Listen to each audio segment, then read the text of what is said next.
The champagne glass shattered against the marble floor of the Ashworth mansion, and Serafina. Ashworth's laughter echoed through the grand foyer as her bodyguard, a quiet man named Marcus Delaney, knelt down to pick up the shards with his bare hands. That's what you're paid for, isn't it? To clean up after people who actually matter, she sneered, stepping over the broken glass in her designer heels without a second glance, leaving a thin line of blood on the white marble where a sliver had cut his palm. Before we continue this story, if you believe in kindness and second chances, please take a moment to like this video, drop a comment below, share it with someone who needs it, and subscribe to Whispering Tales. Stories for more heart-touching stories like this one. Serafina Ashworth had inherited billions from her late father, a shipping magnate who built his empire. From nothing but somehow raised a daughter who valued nothing at all. At 26, she was the kind of woman photographers loved and everyone else feared, known across the city for her cutting remarks and her complete inability to see the people who served her as anything more than furniture. Marcus had been assigned to her security detail 8 months earlier, a former Marine who had returned from overseas. With a limp he hid well and a patience that seemed bottomless, though anyone who knew him understood that patience had been earned through loss, not born naturally. Marcus never spoke back. He absorbed her insults the way a stone absorbs rain, without complaint, without visible reaction, though those who worked alongside him noticed the way his jaw would tighten ever so slightly whenever she called him the help in front of her friends, or mocked his modest apartment, which she'd somehow learned about and brought up at a dinner party just to watch him flinch. What Serafina didn't know, because she never bothered to ask, was that Marcus sent nearly 70% of his salary to a small clinic in his hometown, one that treated children with rare blood disorders, because his younger sister had died, waiting for a treatment their family couldn't afford. The morning everything began to change started like any other, with Serafina storming out of her penthouse late for a board meeting she had no real interest in attending, barking at Marcus to bring the car around faster even though he was already holding the door open for her. It was raining, the kind of gray, relentless downpour that turns the city into a blur of headlights and umbrellas, and as they merged onto the highway, Serafina scrolled through her phone, oblivious to the world outside the tinted windows, unaware that a truck 2 lanes over had lost control on the slick asphalt. Marcus saw it before she did. He always saw things before she did, that was his job. But this time seeing wasn't enough to simply react calmly. The truck jackknifed, sliding sideways across 3 lanes, and in the half-second he had to decide. Marcus wrenched the wheel hard, sending the car spinning, off the road into the soft shoulder rather, then into the path of 18 tons of steel, absorbing the impact of the guardrail on his side of the vehicle so that the crumpling metal never reached her. When Serafina opened her eyes, her ears ringing, her designer coat splattered with rain and dust, the first thing she saw was Marcus slumped against the steering wheel,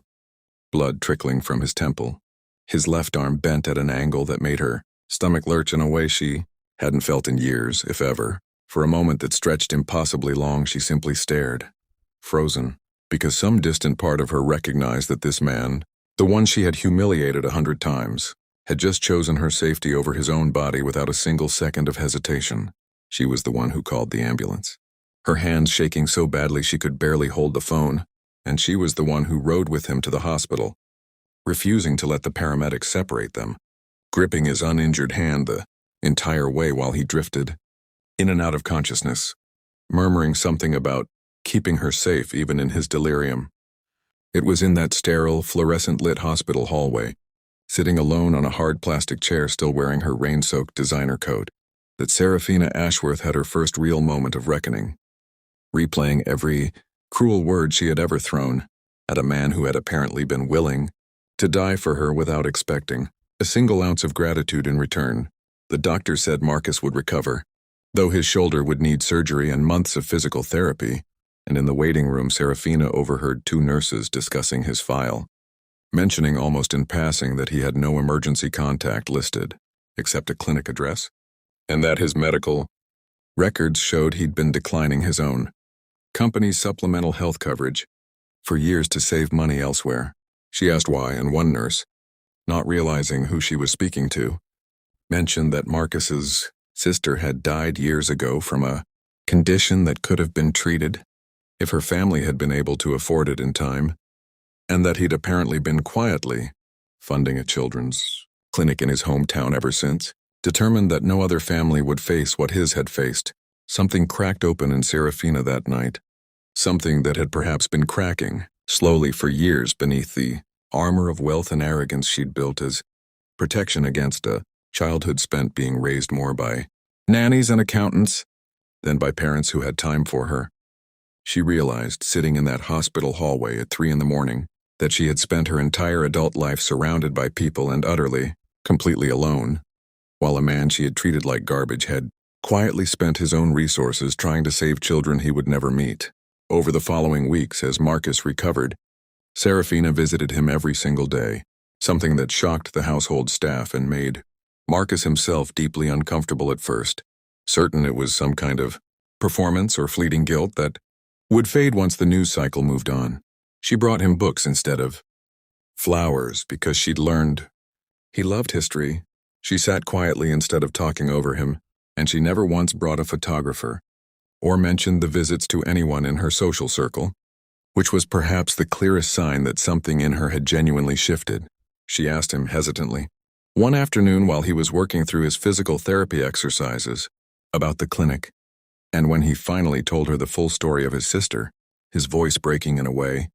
she had never heard from this seemingly unshakable man, Serafina cried for the first time in front of another person since she was a little girl. She used her inheritance finally for something that mattered. Within 3 months, Serafina had not only fully funded Marcus's sister's clinic with a donation large enough to expand its facilities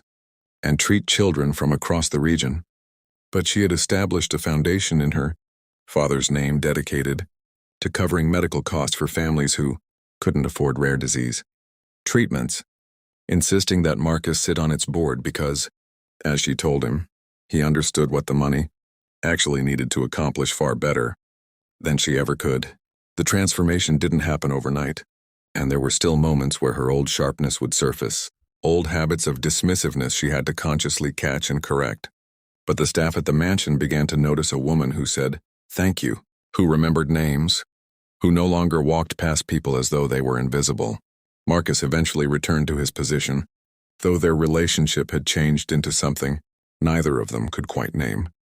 A mutual respect built on the wreckage of a highway accident and the slow, painful work of a woman learning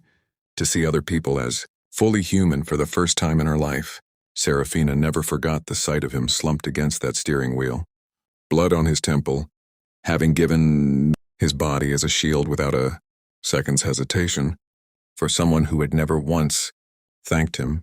and that image became the quiet engine behind every decision she made from then on, a permanent reminder of what real character looked like beneath a uniform she had once mocked without ever bothering to see the man wearing it. If this story touched your heart even a little,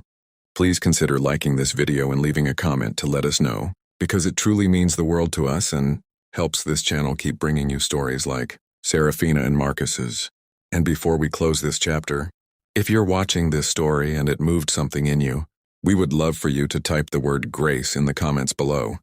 just so we know these stories are reaching the hearts they're meant to reach. In the end, Serafina